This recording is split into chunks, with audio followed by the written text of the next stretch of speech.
The dust had not yet settled on the main street of Caldwell, Kansas, in the autumn of 1883, when Louis Quinn's boots stopped moving entirely, rooted to the earth as though the ground itself had reached up and seized him by the ankles. He had ridden into town that morning the same way he had ridden into every town over the past 2 decades, quietly, with his hat pulled low and his jaw set in a way that discouraged conversation. He was 41 years old, weathered in the manner that the Kansas plains weathered everything, slowly, thoroughly, without mercy. His dark hair had gone silver at the temples. His hands, wrapped around the reins of his bay horse, carried the kind of calluses that spoke of a life spent working from before the sun rose until long after it had set. He was a man who did not invite attention and did not receive it, and that was precisely the way Louis Quinn preferred to live his life. He had come to the Caldwell market for flour, for coffee, for a new length of rope, and for nothing else. That was the entirety of his list, kept not on paper but in the reliable catalog of his mind. He had left his ranch outside of town, a modest spread of about 200 acres that he ran mostly alone, with the occasional help of a young hand named Colt Briggs, who was too eager and too clumsy, but who showed up every morning without fail. And he had made the short ride with the intention of being back before noon. He had made it as far as Millard's General Store, which occupied the corner of Front Street and Commerce, before his whole body simply refused to carry him any further. Because there, standing beside a wooden barrel of dried beans with a paper list in her hand and a worn shawl around her shoulders, was Sadie Carter. Louis Quinn had not spoken her name in 20 years. He had thought it in the dark hours before sleep, in the way a man thinks of something he has buried deep, and told himself he was finished with. He had thought it on certain evenings in the late summer when the light turned a particular shade of gold that reminded him of nothing specific and everything at once. He had thought it during hard winters when the wind came screaming across the open land and left him alone with his silence in a way that felt less like solitude and more like punishment. But he had never said it aloud. Not once in 20 years had the name Sadie Carter crossed his lips, because he had decided, at 21 years old, that saying it would be the same as opening a wound that he had spent enormous effort closing. And now she was standing 30 feet away from him in Caldwell's Saturday market, and Louis Quinn could not move. She was older, of course. She was 39 now, if his arithmetic was right. He had always been good at arithmetic. Her dark hair was swept up beneath a modest bonnet, and there were lines at the corners of her eyes that had not been there when she was 19 and the prettiest girl in all of Dodge City, which was saying something considerable. She was thinner than he remembered, and the dress she wore, though clean, was the dress of a woman who was managing rather than prospering. But her posture was the same. She had always stood the way she stood now, straight, with a kind of quiet dignity that made her seem taller than she was, as though she carried some internal structure that the world's difficulties had not managed to bend. She was reading her list and speaking to the man behind the market stall, and she had not seen Louis yet, which gave him approximately 30 seconds to do one of two things: walk forward or turn around and disappear back down the street the way he had come. His legs made the decision before his mind caught up to it, and they carried him forward. The market on a Saturday in Caldwell was a lively affair. The town had grown considerably in the past few years, sitting as it did at the terminus of the Kishom Trail, and on a market day the streets filled with ranchers and their wives, cowboys newly paid off from cattle drives, merchants, farmers from the surrounding territory, and the general assortment of people that a frontier town attracted. There were wagon loads of pumpkins and dried corn. There were barrels of pickled goods. There were bolts of calico and chambray stacked on a table under an awning. Children ran in the gaps between the adults, and somewhere a dog was barking at nothing in particular. Louis moved through all of it without registering any of it. He stopped 3 feet from the bean barrel, and the sound of his boots on the packed dirt was enough that Sadie Carter turned. For a moment, neither of them said anything. He watched her face go through something complicated, a sequence of expressions moving too quickly to name them all individually, though he thought he caught recognition, and then something that might have been shock, and then something he could not read at all. Louis, she said. It was just his name. One word. But it landed on him the way a stone lands in still water, and the ripples went all the way out to the edges of him. Sadie, he said. And there it was. 20 years of silence, broken in a market stall in Caldwell, Kansas, in the autumn of 1883. She looked at him for a long moment, and he looked at her, and then the man behind the stall cleared his throat and asked if she wanted a pound or two of the beans, and the ordinary world came flooding back in around them. 2 pounds, she said, without looking away from Louis. He turned the brim of his hat in his hands, a nervous habit he had thought he'd rid himself of years ago, and said, "I did not know you were in Caldwell." "I arrived 6 weeks ago," she said, "with my daughter." Something shifted in his chest. "Your daughter, Clara, she is 15. Sadie took the wrapped parcel of beans and tucked it under her arm. I was in Wichita before this, and before that Abilene," he noted with a careful kind of attention that she had not said with my husband. "I have a small place off Route 7, he said, 200 acres, cattle mostly, some horses." "I know," she said. "Your name is known in town." That surprised him. He had not thought himself notable. "Is it? Louis Quinn, the quiet rancher who keeps to himself and does good work." Her mouth curved slightly. It was not quite a smile, but it was close to one. "It sounds familiar." He had 100 things he could have said to that, and he said none of them. Instead he said, "Are you settled? Are you all right?" Something in her expression shifted. It was brief, and she covered it quickly with that same composure she had always possessed, but he had known her face well enough once to see beneath the surface of it. "We are managing," she said. It was not the same as yes. He did not press her. Not there, not in the middle of a busy market with strangers on all sides. He had lived long enough to know that some conversations needed room around them, needed air, needed to happen somewhere that was not a public street. "Would you allow me to call on you?" he said. "On a proper occasion. I would like to—" He stopped himself from saying what he'd started to say, which was, "I would like to know you are all right," because that was not quite right either, or not quite all of it. "I would like to speak with you," he finished. She studied him. It was the same way she had always studied him, with those dark eyes that saw more than most people let on to be looking for. "We are at the Belmont boarding house," she said. "On Pine Street." "I know the one," she nodded once. "I walk Clara to school at 8 in the morning. After that I am usually at the boarding house until midday when I go to work at Hartley's laundry." So that was how it was. She was working laundry. He kept his face even. "Then I will come at 9 o'clock on Monday morning," he said, "if that suits you." "It suits me," she said. And then someone bumped into him from the side, a large man with a crate of apples who apologized without looking up, and the moment broke apart, and Sadie Carter turned and moved back through the market crowd, and Louis Quinn stood watching her go until she turned a corner and disappeared, and then he stood there a little longer, alone in the noise of the Saturday market, trying to locate the man he had been an hour ago, the quiet rancher with his short list and his uncomplicated morning. And finding that man entirely gone, he bought his flour and his coffee and his rope and rode home. He did not sleep that night. Louis Quinn had been born in Missouri in 1842, the second son of a man who ran a small ferry service across a tributary of the Missouri River. His father was a decent man, but a distracted one, more interested in the mechanics of boats than in the raising of children, and his mother had died of a fever when Louis was 7. He had grown up with the practical skills of someone who learned to fend for himself early. He could cook, he could mend, he could calculate, and he could work harder and longer than men twice his size because stopping had never been presented to him as an option. He had come to Kansas at 17, following the general westward press of young men in the years before the war, and had found work on a cattle ranch outside of Dodge City.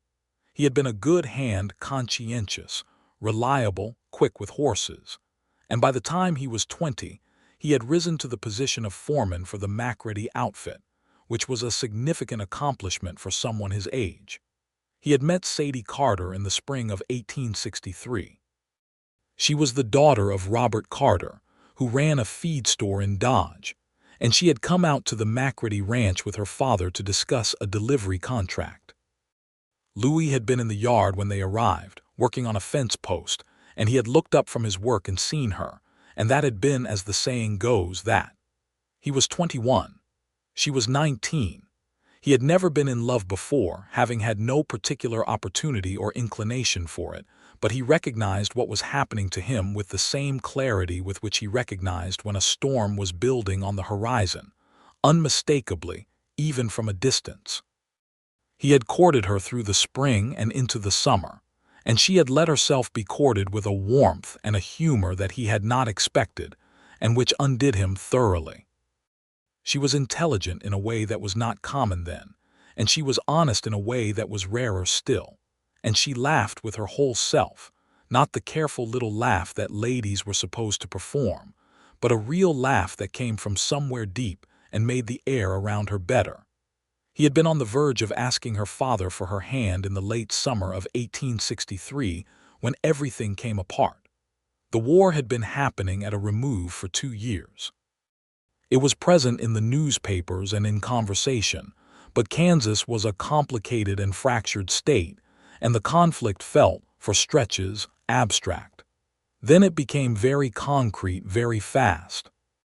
The McCready outfit was essentially dissolved when half the men left to enlist.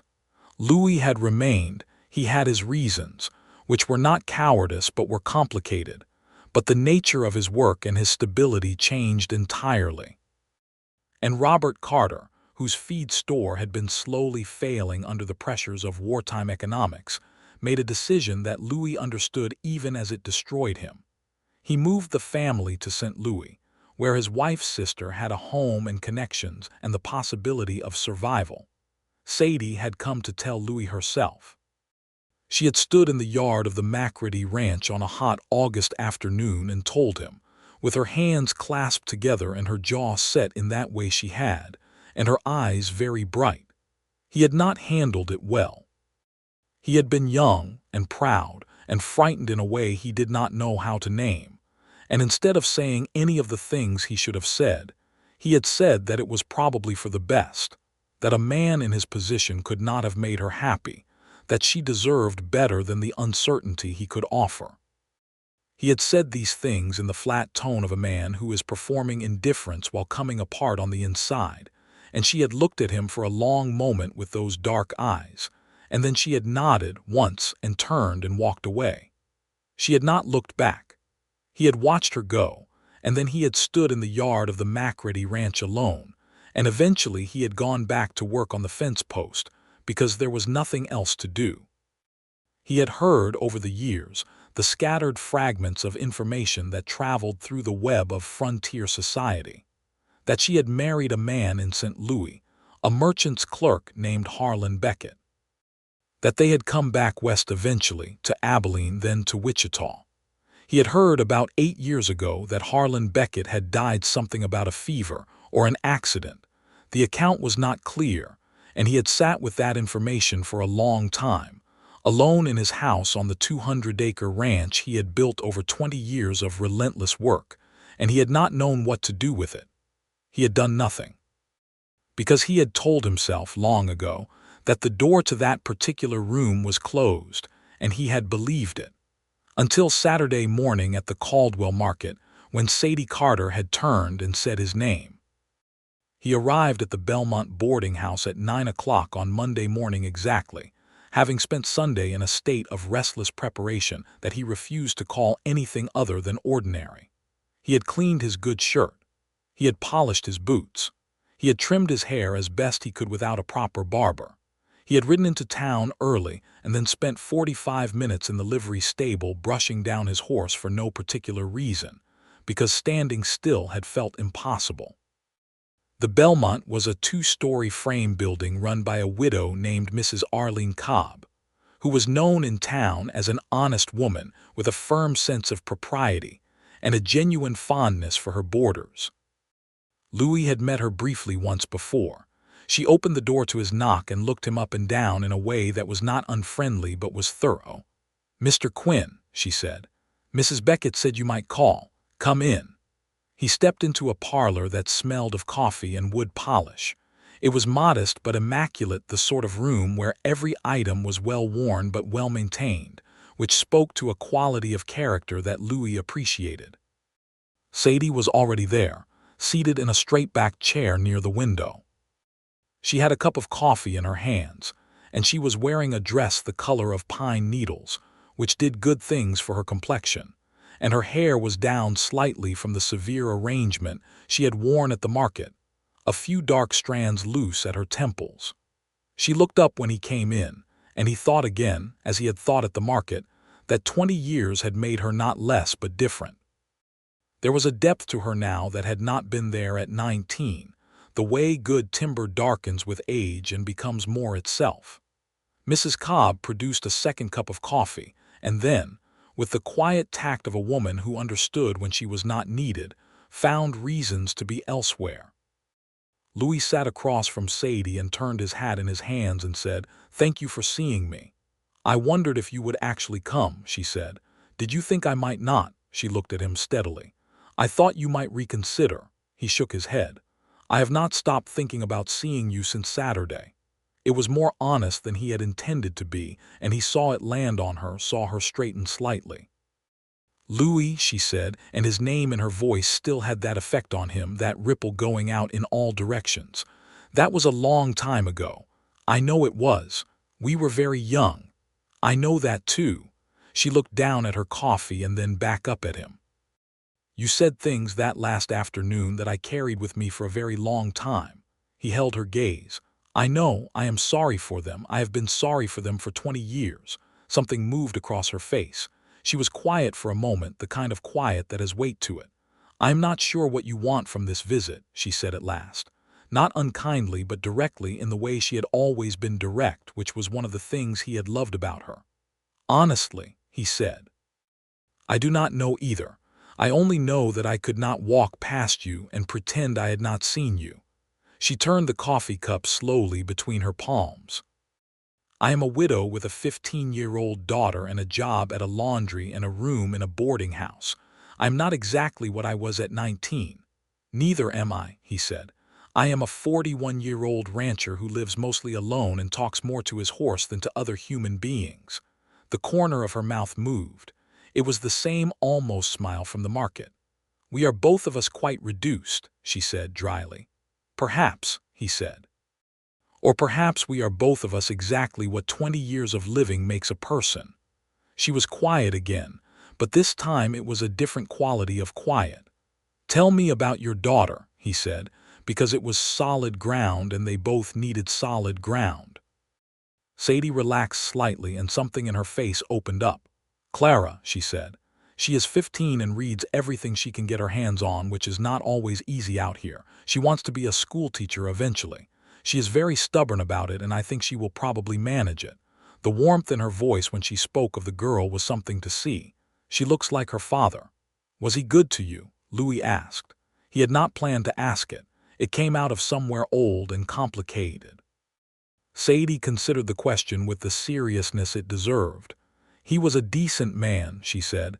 "He worked hard. He was not unkind." She paused. It was not, she stopped herself. "You do not have to explain anything to me," Louis said. "I know I do not." She looked at him.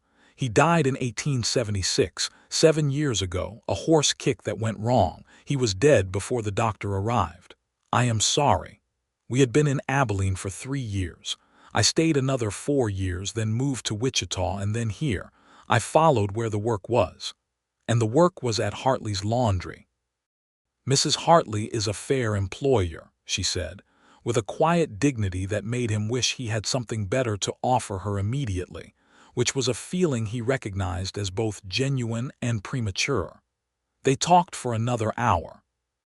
It was, by turns, careful and unexpectedly easy, the way it is when two people who once knew each other very well find that the knowing has not entirely gone away, only been covered over by time and circumstance.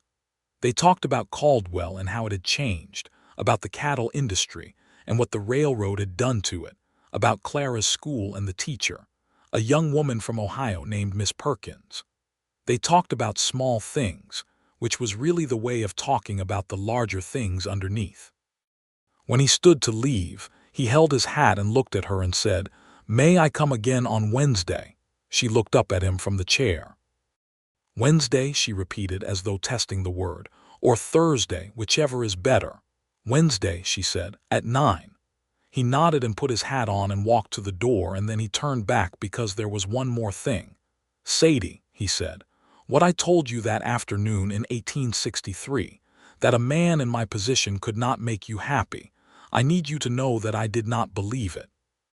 I said it because I was frightened and young, and I did not know how to say the true thing, which was that I loved you and I was terrified of losing you to St. Louis in any case, and it seemed easier to be the one doing the leaving." He stopped. "That is not an excuse. It is only the truth." She sat very still. "That is the truth," she said finally quietly. "Yes." She nodded slowly, and he saw something in her face that he could not entirely read, but that did not look like coldness. He walked out into the Caldwell morning, which was sharp and bright with autumn light, and he breathed in the clean air and thought that he had not felt this alive in a very long time. He came on Wednesday, and then Friday, and then the following Monday. He brought her things, not grand things, because grand things would have felt like pressure, but practical things that he noted she needed. A good candle, because Mrs. Cobb's boarding house was often dark in the evenings. A small illustrated book of natural history that he had happened to see at the general store, and that he thought Clara would enjoy. A jar of decent coffee, because the boarding house coffee was thin. Sadie accepted these things with a raised eyebrow and a careful neutrality that told him she was not sure what to make of the gesture, which was fair. On his third visit, Clara came home early from school with a headache, and Louis met her for the first time. She was, as Sadie had said, the image of her father in the coloring blonde, with gray-green eyes, but she had her mother's directness, fully formed at 15. She sat down at the parlor table with a glass of water and looked at Louis with frank curiosity. "You are the rancher my mother knew when she was young," she said, not a question. "I am," Louis said. "She mentioned you once years ago," Clara said. "Only once. She said you were the most stubborn person she had ever met." Louis glanced at Sadie, who was looking at the ceiling. "She is not wrong," he said. Clara assessed him in the manner of a young person who takes the world very seriously. "What kind of cattle do you run?" "Longhorns, mostly. I have some shorthorn crosses now. The market is changing." "The railroad," Clara said, nodding sagely. "Miss Perkins says the open range is ending. That fencing is changing everything." "Miss Perkins is right," Louis said. "I do not think that is entirely a bad thing," Clara said. "Order has its uses." He looked at her and then at Sadie, and Sadie was watching her daughter with an expression of such fierce, quiet love that he had to look away. He began to find reasons to make himself useful. It was his nature. He noticed, on his visits, the things that needed doing: a warped window frame in the parlor that let in cold air, a gate post at the boarding house that was loose, a matter of firewood that Mrs. Cobb had not yet arranged for the coming winter. He spoke to Mrs. Cobb about the firewood and arranged a delivery from a man he knew who sold it. He fixed the window frame and the gate post in a single afternoon without making a ceremony of it.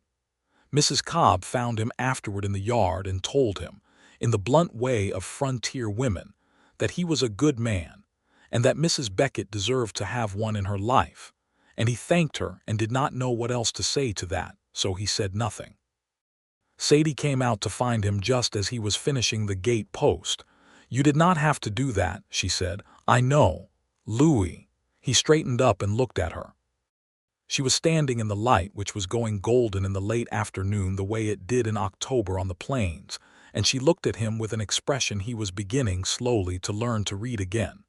"Why are you doing this?" she asked. It was not an accusation. It was a real question. He turned the post wrench in his hands. "Because I missed 20 years," he said, "and I am trying to make sense of the ones I have left." She was quiet for a long time, looking at him. "Come to dinner on Sunday," she said. "Clara is cooking. She insists she can manage a full meal, and I am curious to see if she is right."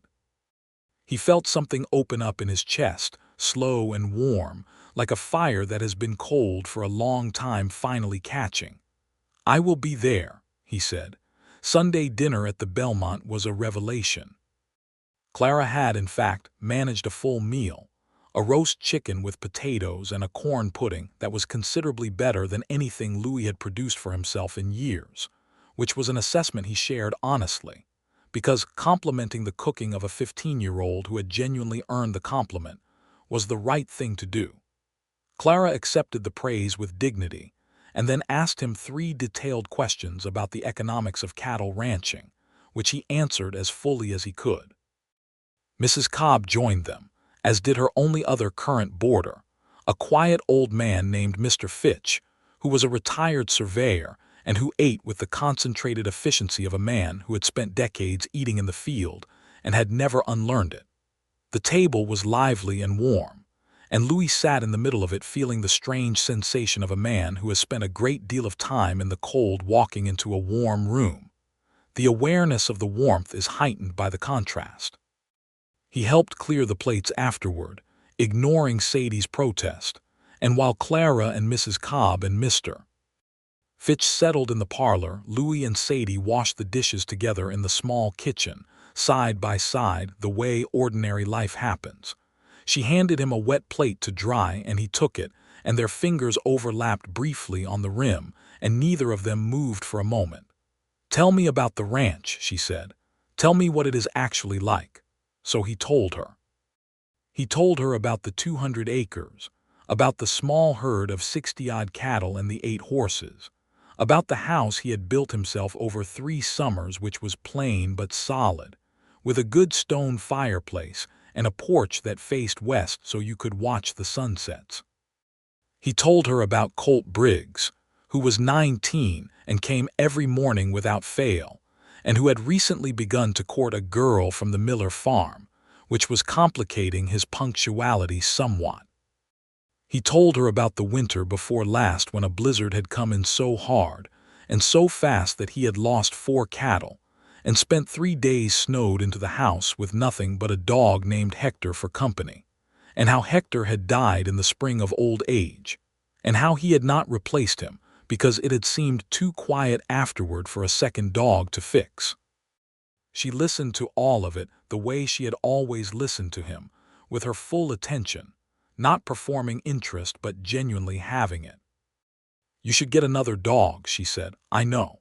Hector sounds like he was very good company." "He was the best company I had for 12 years, Louis said, and the honesty of it, said plainly in a warm kitchen in the October evening, sat between them without embarrassment. "That is a lonely life," she said quietly. "It was a life I made," he said. "I do not say it to complain. I am only telling you how it has been." She handed him another plate. "I know about lonely," she said. "After Harlan died, I had Clara and I had work, and I was grateful for both. But there are lengths of loneliness in a life that nothing else quite fills." "Yes," he said. They stood in the quiet kitchen, the sounds of the parlor conversation reaching them softly through the wall. "I am frightened," she said. He set the plate down carefully. "Of what?" "Of this." She gestured between them, a small movement but precise. "Of being at this age and at this stage of things and being frightened again the way I was at 19. She met his eyes. "I cannot afford to be wrong, Louis, not now. Not with Clara here and a life that I have put together carefully, piece by piece." He understood. He understood completely, and it hit him with the full force of everything he had cost her 20 years ago. "I will not ask you to be certain," he said. "I only ask that you let me show you what I am now, not what I was at 21. She looked at him for a long time. "All right," she said finally. "I can do that." November came in cold and clear. Louis rode into Caldwell 3 times a week with a regularity that Colt Briggs noticed and commented on with the frank tactlessness of a 19-year-old. "You have got a woman in town," Colt said one morning with great confidence while forking hay. "Mind the cattle," Louis said. "I am only saying it must be serious because you are polishing your boots 3 times a week and you have not done that since I started working here." "Colt," Louis said. Yes, sir. The cattle. Colt grinned and minded the cattle, but the grin did not go away. Louis brought Sadie out to the ranch on a clear Saturday in late November. He had spent 3 days in advance of this cleaning and straightening in a way that he was willing to privately admit was excessive for a man who did not care what people thought of his housekeeping.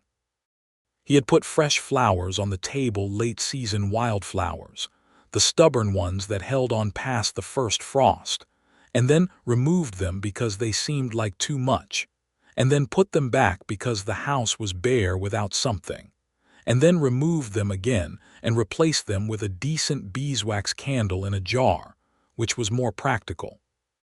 Clara came too. She had been invited specifically, and she arrived with her coat buttoned to the throat and her eyes taking everything in with the same precise curiosity she applied to most things. The ranch was modest in the way that honest work is modest, not grand but solid, everything in its right place, the house well built and well kept, the yard clean, the barn orderly.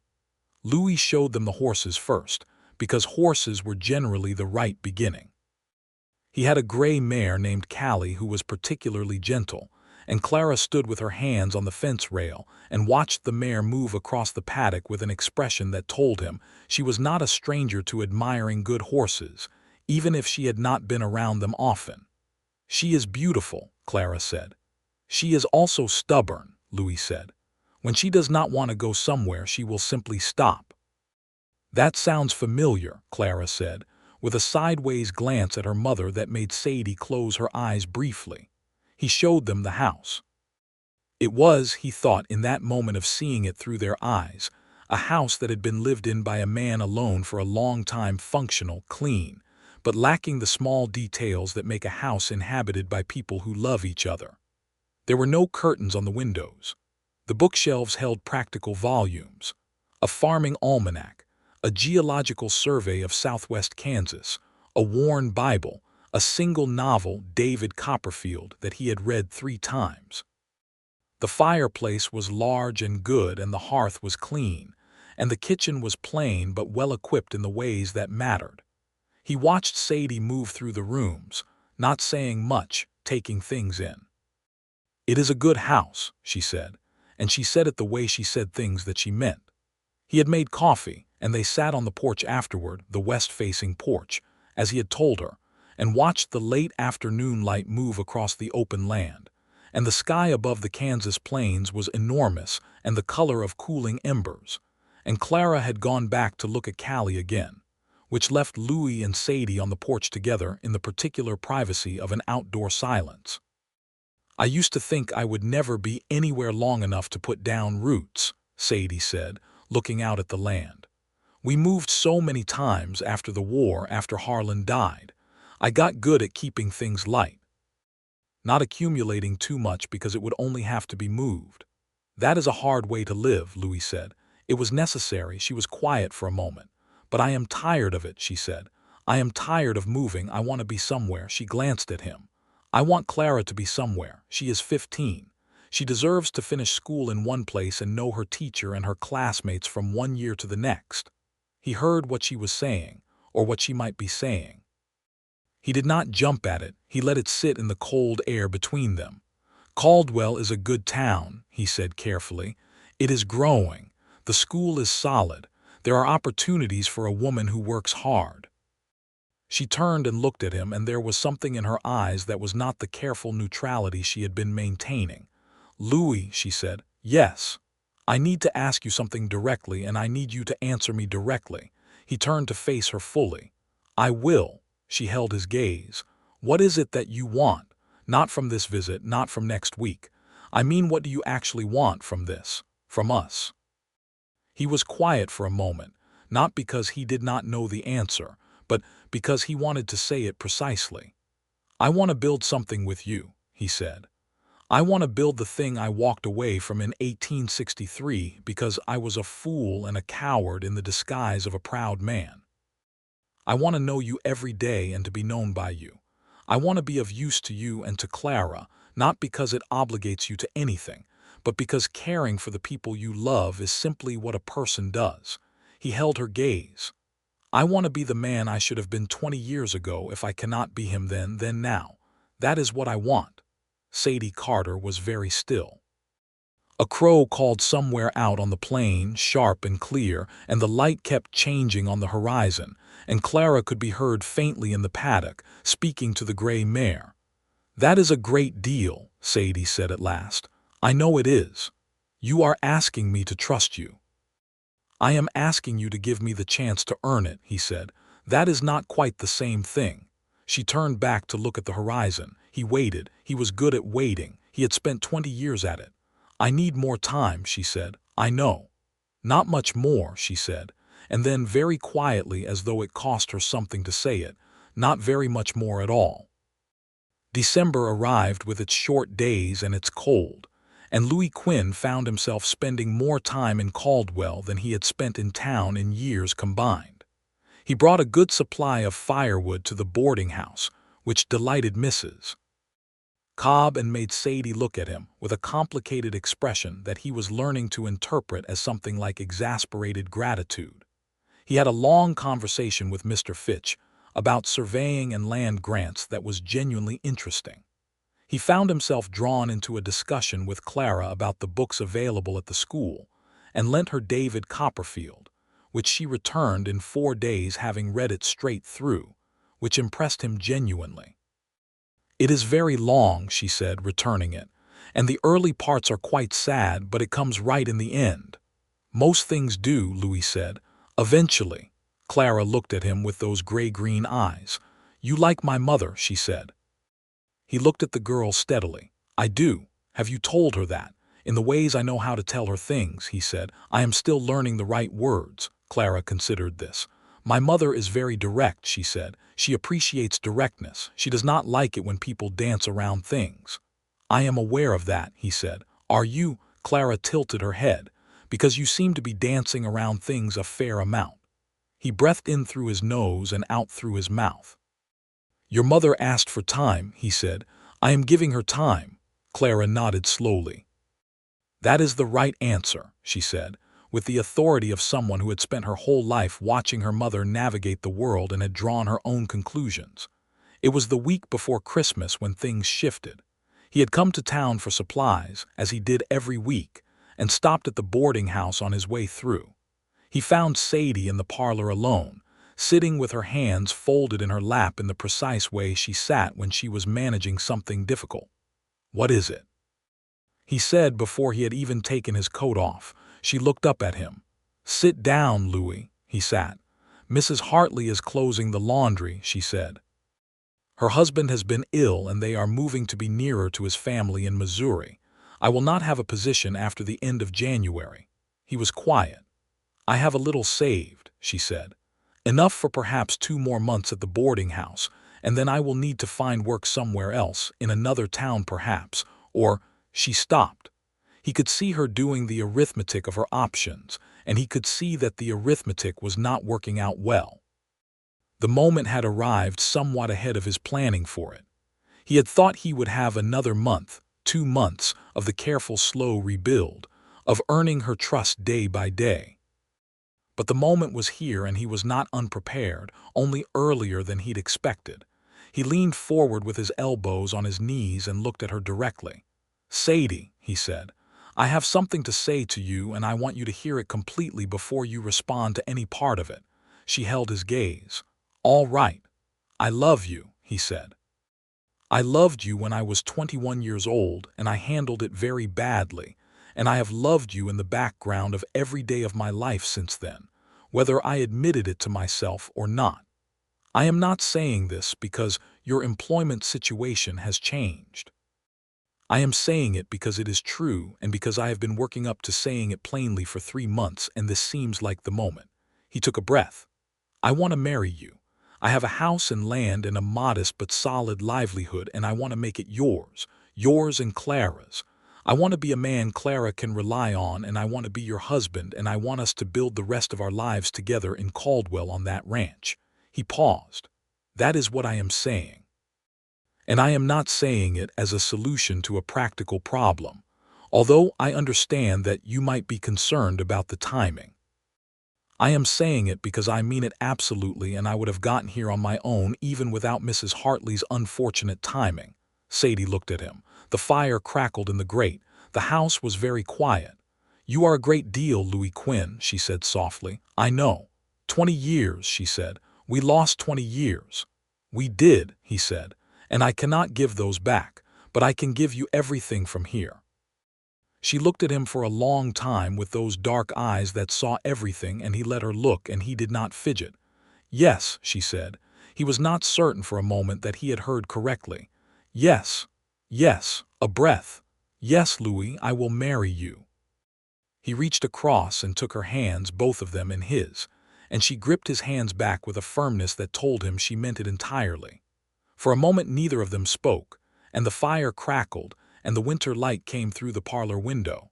And Louis Quinn held Sadie Carter's hands and thought that he could feel 20 years of distance beginning, finally, to close. Clara, when told, was quiet for a long moment that stretched long enough to make Louis genuinely uncertain. She was 15 and Sadie was her mother, and Louis was a man she had known for 3 months, and all of that was a great deal to absorb. Then Clara looked at him and said, "Can I still keep David Copperfield?" Louis blinked. "The book? Yes, you lent it to me and I would like to keep it." "Clara," Sadie said. "It is a serious question," Clara said. "Books matter." Louis stood and looked at this girl who was about to become, in the truest sense of the word, his responsibility and his family, and he said, "I will take you to the general store this week and you may choose 3 more books and they will all be yours." Clara looked at him. Three. She nodded slowly, and then something in her face shifted into something that was not quite a smile but was in the same direction. "All right," she said. "Then I think this is probably a good idea." Sadie caught Louis's eye over the top of Clara's head, and her expression was helpless with laughter that she was holding very carefully in. He laughed too, quietly, and it felt like something shaking loose. They were married in February of 1884, in a quiet ceremony at the Caldwell Methodist Church, which was cold but beautifully lit with morning sun through the east windows. Mrs. Cobb came and wept openly and productively. Colt Briggs came and wore his good shirt and combed his hair with aggressive sincerity. Mr. Fitch came and stood very straight and looked pleased in his quiet way. Clara stood beside her mother and held the small bouquet of paper flowers. Real flowers were impossible in February, that Mrs. Cobb had made, and she did not cry, which Sadie had privately predicted, because Clara held herself together with the same internal structure as her mother. But she held her mother's hand very tightly before the ceremony started and did not let go until the minister asked her to. The minister was a young man named Reverend Adler who had a good face and an honest manner, and who, when he got to the part about the vows, looked at Louis and Sadie with an expression of such genuine warmth that Louis, who had not expected to feel much about a ceremony, felt considerably more than he had anticipated. He spoke his vows in a low, steady voice, looking at Sadie, and she spoke hers back to him with that same composure she brought to everything. And then when Reverend Adler said he could kiss his bride, Louis Quinn took Sadie's face in his 2 calloused hands, very gently, and kissed her for the first time in front of God and a small assembly of honest people. And it was, he would think later, in the way a man thinks about the precise moments that change the coordinates of his life. It was like finally saying the true thing he had been working up to for 20 years. They rode out to the ranch together in the afternoon. Clara had her own small room. He had spent 3 weeks in January converting what had been a storage room into a proper bedroom, with a real bed frame and a chest of drawers that he had found at the Caldwell furniture dealer and refinished himself. He had not said anything about this to either of them until they arrived and he showed Clara the room.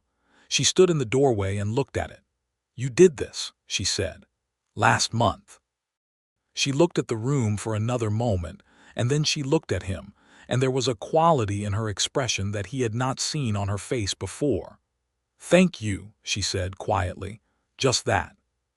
But the way she said it was the way you said something you meant entirely. "You are welcome," he said. Life on the ranch began. It was not always easy. 20 years of a man living alone leaves a strong imprint on a house, and the process of becoming a household of three was a negotiation that required patience from all of them. Louis had habits and rhythms that had calcified over 2 decades. The particular order in which he did his morning work, the absolute silence he required at certain hours, the way he ate at a specific time, and became quietly difficult if that time was significantly disrupted. Sadie had her own established patterns and her own ways of running a household, which were in some places very different from his, and in some places entirely compatible. Clara was 15 and had opinions about most things, which she expressed with clarity and debated with tenacity, and Louis found that he respected this, even when she was wrong, and even when being the adult in the argument required patience he had not previously known he possessed. There were early friction points. A disagreement about where to keep the cooking stores that went on longer than it needed to before Sadie simply reorganized the kitchen in a way that made better sense and presented it to him as a fact, which he accepted because she was right. A harder conversation about money, about what he had and what she had brought and how it would work between them. That was uncomfortable but necessary, and which they got through by being honest and specific, because both of them had spent enough of their lives managing scarcity to not be sentimental about the arithmetic of it. There were also mornings when he came in from the early work to find the kitchen warm and the coffee made and Sadie at the table with her own cup, reading one of the almanacs she had taken an interest in, and the simple domesticity of it hit him with a force that was entirely disproportionate to its ordinariness. He learned her again. She had grown, in 20 years, from a girl who was brave to a woman who was brave differently, not with the open-hearted fearlessness of the young, but with a tempered courage that had been tested and held. She knew herself very well now, knew her own limits and her own strengths without false modesty in either direction. She was funnier than he remembered, a dry, quick wit that surfaced when she was comfortable, which was increasingly often. She learned him too. She noticed things about him that he had not known were noticeable, that he became very quiet when he was working through a problem, that his way of showing affection was mostly practical, that he was considerably more sentimental about the land and the animals than he would ever voluntarily admit. She did not make a performance of these observations, but sometimes he would catch her watching him with a quiet smile, and knew she was cataloging him in whatever internal inventory she kept. She took to the ranch with a practicality that he found both impressive and moving. She was not a woman who had grown up on a ranch, and she was not pretending otherwise, but she was a woman who had spent her adult life adapting to whatever circumstances required, and she adapted now with the same competence. She learned about the cattle with genuine curiosity, asking Colt questions that made the young man's ears go red, because he was not accustomed to being questioned intelligently about his work. She took over the kitchen garden that Louis had kept in a neglected state for years, and transformed it into a productive enterprise by March. She put curtains on the windows, a blue and white ticking stripe that changed the quality of the light in a way he had not expected to care about and did. Clara thrived. This was the thing that mattered most to both of them and which gave the whole enterprise its deepest meaning. She finished the school year with Miss Perkins and began the next one, and she was building the long and continuous experience of a life lived in one place that Sadie had wanted so desperately to give her. She and Colt Briggs developed an unlikely friendship based mostly on Clara correcting his grammar and Colt teaching her things about horses in exchange. She helped with the garden and she read voraciously, and she was, by summer, less her father's image and more simply and fully herself. Louis watched the girl become more certain of herself over that first year and felt something that he had not expected to feel about a child who was not his by blood, a kind of protective love that surprised him with its depth. He was careful with it. He did not want to overstep, did not want to crowd the space that a girl's memory of her father occupied, which was sacred and not his to displace. But he was present and reliable and interested in her thoughts and her ambitions, and over time she came to treat him with a trust that was not exactly what she had given her father but was something real and its own. The summer of 1884 was long and dry and full of work, and at the end of it, in the cool of a September evening, Sadie told him she was expecting a child. He sat down in a chair. "Are you all right?" she said, watching him. "I am," he said, and then, "Yes.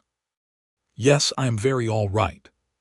He stood back up and went to her and put his arms around her, careful and sure, and she leaned into him. And outside the window the sun was going down over the Kansas plains in all that wide color. And he had thought this before and thought it now with even more certainty, that he had not known what it was to be entirely alive until now. Clara was told the following morning, and took the news with the careful seriousness she brought to important information. "I will be a sister," she said, thinking about it. "Half-sister," Sadie said, "though I do not think much of that distinction." "Neither do I," Clara said firmly. "A sister is a sister." She thought for another moment. "I hope it is a boy," she said. "I have always thought a brother would be interesting." Louis looked at Sadie and Sadie looked at Louis, and this seemed to be approximately the best response they could have hoped for.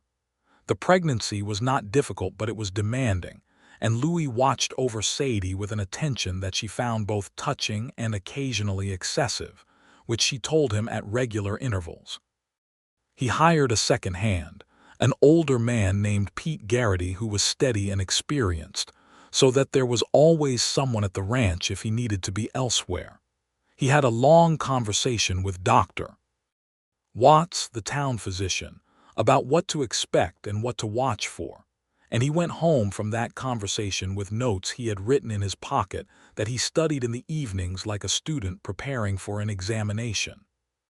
Clara, who had her own opinion about most things, appointed herself the family's primary advisor on all matters of preparation, based on reading she had done, and Louis let her advise him without argument because she was usually right, and because it gave her ownership of the situation in a way that was clearly important to her.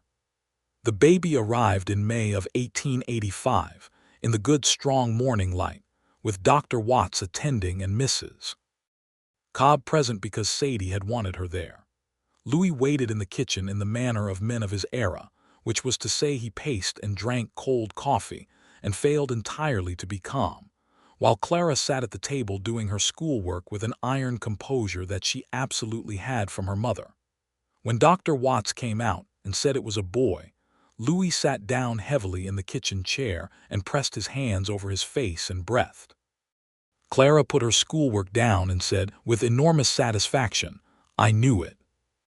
They named him James Robert Quinn, the Robert for Sadie's father, and from the first moment Louis held him, a small and indignant creature who seemed to have strong opinions about the inconvenience of being born.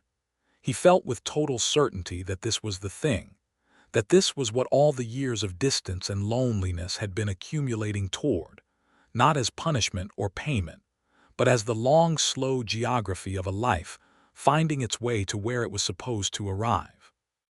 James was, from the beginning, an extroverted and enthusiastic person, very different from his quiet father and his composed mother.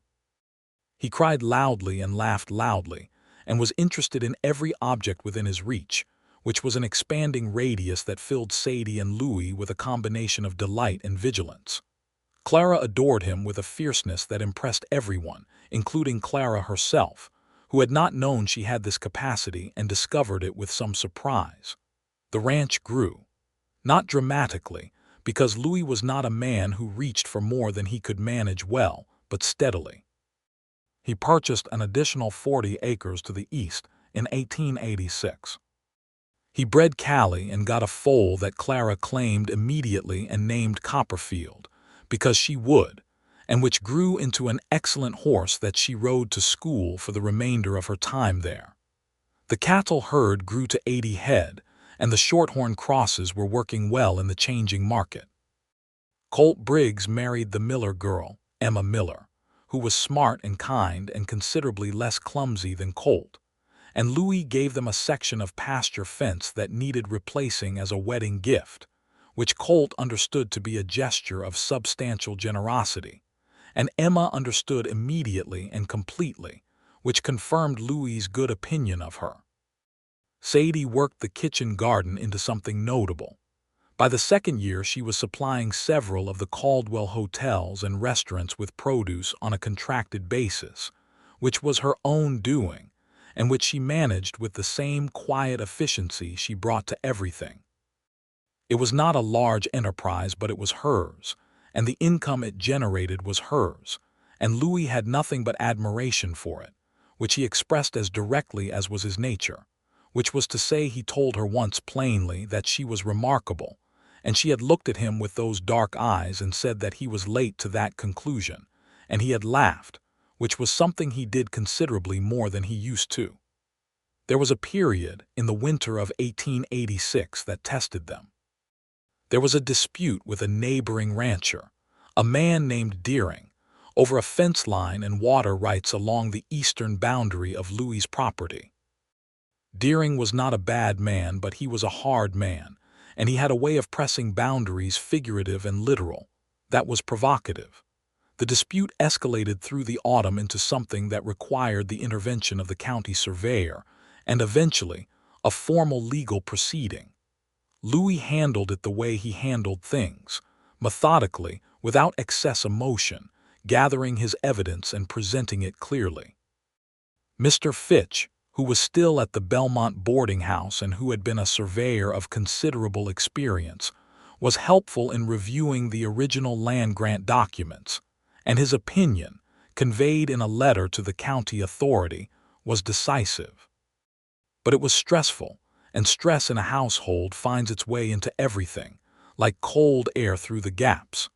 There were nights when Louis came in from a long day with the weight of the dispute on him, and was quieter than usual, which Sadie recognized and gave him room for. And then there were nights when the quiet became something heavier that she would not simply let sit unchallenged. "Talk to me," she said one evening, when he had been sitting at the kitchen table for an hour after supper with his coffee cold before him. "There is nothing to say that will change it," he said. "I am not asking you to change it," she said. "I am asking you to share it." He looked at her across the table. James was in bed. Clara was in her room with her books. The house was quiet and the fire was low. "I am afraid of losing ground," he said. "Not just the land. I have spent 20 years building this and I do not want to see it compromised." "I know," she said, "and I am aware that I carry things alone as a habit and that it is not always the right habit." "It is not," she agreed. He turned the cold coffee cup. "I am working on it." "I know you are." She reached across the table and put her hand over his. "Louis, whatever happens with Deering and the fence line, we have the ranch and we have this house, and we have the children and we have each other. Those things do not depend on that fence line." He looked at her hand on his. "No," he said, "they do not." "Then let me worry about it with you," she said. "That is what I am here for, not just the good parts." He turned his hand over and held hers. "Yes," he said. "The legal matter resolved in their favor in the spring of 1887, as it should have, the survey documents being what they were. Deering accepted the ruling without grace but without further contest, and the fence line was formally established. Louis spent 2 full days in good weather repairing and reinforcing that fence, with Colt on one side and Pete Garrity on the other, and when it was done, he stood back and looked at it with a satisfaction that was partly about the fence and mostly about something larger. Clara graduated from Caldwell School in the spring of 1887 with the highest marks in her class. She was 18, and she had, true to the goal she had announced at 15, secured a position as a teacher's assistant at the Caldwell School beginning in the autumn, with a plan to qualify fully as a teacher within 2 years. She was proud of this in a quiet way that was very like her mother. On the evening of her graduation, Louis pulled her aside on the porch while Sadie was putting James to bed, and he said, "I am proud of you." Clara looked at him. "I know I am not your father," he said. "I know what I am and what I am not to you, but I want you to know that I am proud of you in the way that a man who has watched a young person become who they are is proud. And I think what you have done is remarkable, and I think where you are going is even more so." Clara was quiet for a moment. The evening was warm and the fireflies were out in the grass. "You are a father," she said. "Not the only one, but you are one." She said it simply, not as sentiment but as a statement of fact. In the way she said things she meant. "James is not the only one you are a father to. I want you to know that." Louis Quinn stood on the porch of the house he had built and looked at this young woman who had arrived in his life at 15 with her gray-green eyes and her opinions and her David Copperfield, and he felt for a moment quite unable to speak. "Thank you," he said when he found the words. "Do not be sentimental about it," she said, which was said fondly. "I have always said what I think is true." "I know you have," he said. "It is one of the best things about you." She went inside, and Louis stood on the porch a moment longer in the warm dark, and Sadie came out to stand beside him, and she had heard enough to know what had been said. And she did not say anything, only leaned against his side, and he put his arm around her, and they stood there together in the summer evening, looking out at the wide dark of the Kansas land. He pressed his lips to the top of her head. "Sadie," he said. "I said your name in 1863, and then I did not say it again for 20 years. She tilted her head up to look at him. "Now I say it every day," he said. She looked at him with those dark eyes in the dark evening, and what was in them was everything, plainly visible to a man who knew how to look. "You are going to make me sentimental," she said, with the dry edge she used when something had gotten through her composure. "Good," he said. She laughed, the real laugh that came from somewhere deep, and he held her closer, and they stood on the west porch of the house he had built for a long while, with the fireflies in the grass and the stars enormous and clear above the Kansas plain. James Quinn turned 4 in the spring of 1889, and he was by that age a force of nature of such consistent energy that Louis regularly marveled at how a creature that small could fill a house so completely. He had Louis's coloring dark hair, dark eyes, and Sadie's directness and complete absence of uncertainty, which combined in a 4-year-old to produce a personality that was both exhausting and deeply lovable. He had also developed, somewhere in his 2nd year, an absolute attachment to the cattle that gave Louis considerable satisfaction. He would stand at the paddock fence and call to the cattle by names that were entirely his own invention, and with a seriousness of purpose that the cattle ignored entirely, which did not deter James even slightly. "Molly is sad today," James announced one morning at breakfast, Molly being a rust-colored heifer he had named without authorization. "Cattle are not sad," Louis said, with the patience of a man who had learned that the firm statement of fact was not always the most efficient route through a conversation with James. "Molly is," James said. "She did not eat her grass." "Cattle eat grass," Louis said. "It is what they do." "Not today," James said, and returned to his own breakfast with the composure of a man whose point has been made. Louis went out after breakfast and checked Molly because James was sometimes right about the cattle, which he had noticed before and chose not to announce at the breakfast table. Molly was fine, but he checked anyway. Sadie was watching from the porch when he came back. "Was she sad?" Sadie asked. "She was fine," Louis said. "He is going to be a rancher," Sadie said, with the particular mix of pride and resignation with which parents recognize the future in their children. "He is going to be whatever he decides to be," Louis said. "He has already decided," Sadie said, with complete certainty. She was probably right. She usually was. Clara had been fully qualified as a teacher since the previous year, and she taught the younger grades at Caldwell School with a combination of high standards and genuine warmth that the students responded to well. She was 20 years old, and she had grown into herself fully. The girl who had arrived at the Belmont boarding house with her mother's composure and her own sharp mind had become a young woman of real substance and presence.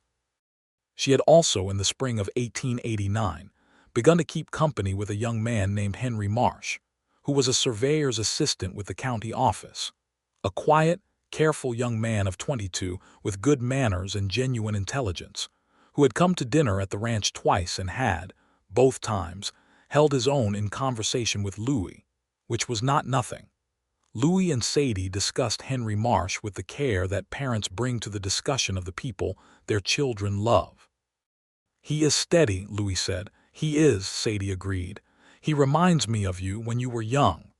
"I was not always steady when I was young," Louis said. "No," she said, "but the best parts of you were." He considered that. "I like him," he said. "He listens when Clara speaks, which tells you something." "It tells you everything," Sadie said. Henry Marsh asked Louis formally for his opinion in the autumn, not for permission, which Louis thought showed good judgment, since Clara would have had very definite feelings about permission, but for opinion, and Louis gave it plainly. That Clara Carter was one of the finest people he knew, and that the man who married her would be among the most fortunate on the Kansas plain, and that if Henry intended to make that man himself, he should do it with the full understanding of what he was gaining. Henry had shaken his hand very firmly and thanked him with a seriousness that told Louis his meaning had been received exactly as intended. Clara accepted Henry's proposal on a Sunday afternoon in October and told her mother first and Louis second, and she sat across from him at the kitchen table and looked at him in the direct way she had and said, "You gave him a speech." "I gave him my opinion," Louis said. "About me." "About you." She studied him. "Was it accurate?" "Entirely." She nodded slowly with the same air of a person verifying information they already had. "Good," she said. Then, after a pause, "Thank you for all of it, from the beginning." "You have said thank you before," he said. "I know," she said. "But things that are true are worth saying more than once." She reached across the table and squeezed his hand once briefly, and then stood up and went to find her mother.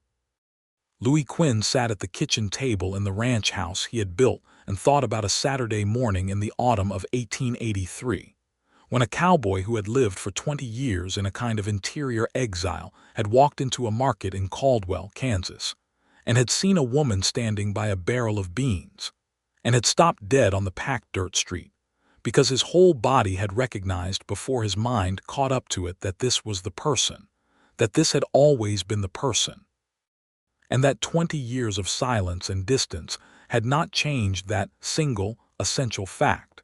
He thought about the word he had not been able to say for all those years. The name that he had carried like a closed door inside himself, the room he had decided was sealed. Sadie. He had said it again at the market, and it had broken something open, and what had come through was, improbably, everything he had thought was lost. He heard Sadie's voice in the next room, and Clara's answer, and he heard them laugh together.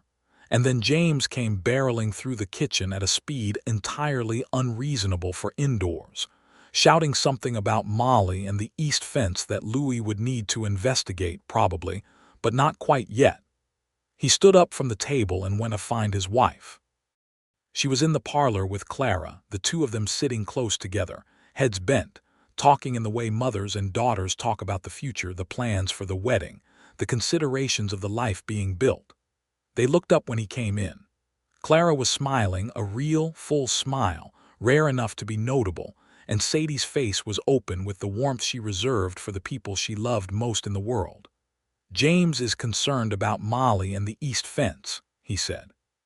Sadie stood, still smiling, and came to him, and she took his hand in hers with the casualness of long familiarity, the way you hold the hand of a person whose hand you have held 10,000 times and still mean to hold 10,000 more. "Go check the fence," she said. "I will." "Louis." "Yes." She looked at him. Outside, James was shouting again, with the full conviction of a small boy who believes the world is listening. Inside, Clara was already turning back to her plans with the purposefulness of a young woman arranging a future. The fire was going in the hearth, and the curtains that Sadie had put up, blue and white ticking, still moved in the draft from the hall. "I am glad you did not walk past me," she said. He looked at her. "I could not have," he said. "Not then, not now, not ever." She squeezed his hand once, and he squeezed back, and then she let him go to the fence and the cattle and the shouting small boy in the yard, and she went back to Clara, and the house was full of all the sounds of a life that was, improbably and completely, exactly where it was supposed to be. Louis Quinn pulled on his coat and stepped out onto the west porch into the bright autumn morning. The same kind of morning it had been on that Saturday in 1883, clear and cold, with the light on the Kansas plain going all the way to the horizon in every direction. He breathed in the air of the land he had built and stood on and meant to stand on until he could not stand any longer. James was at the east paddock fence, pointing at something with great authority. Louis walked out to him across the frost-stiff grass, and when James heard his footsteps he turned and said, with all the confidence of a boy who has not yet learned to doubt himself, "I was right. She is sad." Louis looked at Molly, who was standing peacefully at the fence looking back at them with the complete equanimity of a well-fed cow who is in fact perfectly fine. "She looks well to me," Louis said. "She is hiding it," James said. Louis looked down at his son, who was 4 years old and as certain of himself as either of his parents and more stubborn than both of them combined, which was not a small achievement. He thought of Sadie in the house behind him, of Clara making her plans, of the fence line they had fought for and kept, of the 20 years he could not give back and the years ahead that were entirely possible. He crouched down to James's level. "All right," he said. "Tell me what you see."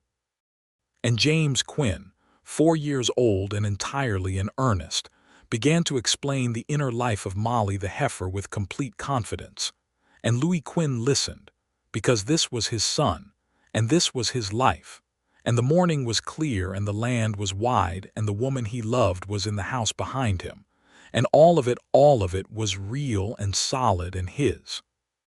He had not spoken her name in 20 years, and when he had seen her at the market he had not been able to move, and then he had moved forward toward her, which turned out to be the only direction there was. He put his arm around his son's small shoulders and they stood together looking at the cattle in the cold, bright morning, and the land went out in all directions, open and wide, and full of the particular silence of a place that is, at last, home.